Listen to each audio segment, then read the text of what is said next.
Hi, I'm Brad, and I have this month's Tips for Teens. This month we're talking about opportunity cost, which is what you give up when you choose one option over another. As teenagers, you're faced with this type of decision all the time. Should you take a harder class and risk getting a lower grade, or take the easy class with a higher grade? Should you get a part-time job so you have money to go to concerts or a baseball game with friends, or use your extra time to volunteer or to do prep work for the SATs? Should you go to a four-year college after high school graduation? Or should you apprentice at a welding job, making money and learning a trade? To be honest, teens are faced with some of their toughest decisions before they are even legally considered to be an adult. Starting this month, teens are helping me out with some of these videos. This month, we welcome Sydney from Enloe High School.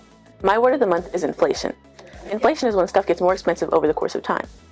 So the same money you had buys less and your wallet feels it more.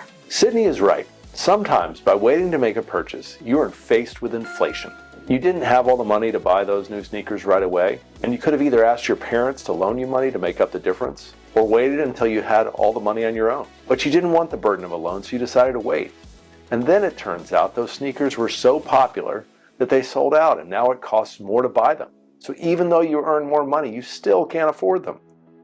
All this is to say that thinking through opportunity costs in the real world is complicated by a number of things, but it is very much worth doing anyway.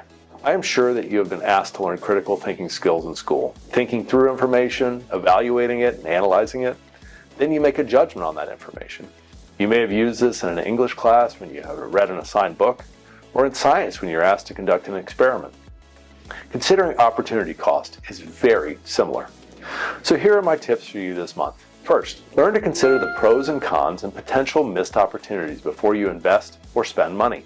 It might seem time-consuming now, but it's a good habit to get into. Second, think about how future you would benefit from the money decision you're making.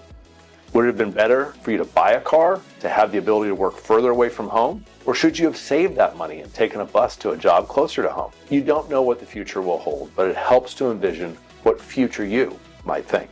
And finally, a tip that adults often forget about themselves. Ask for help when you need it.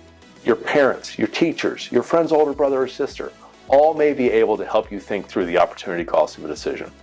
There is no shame to asking. We adults do it all the time.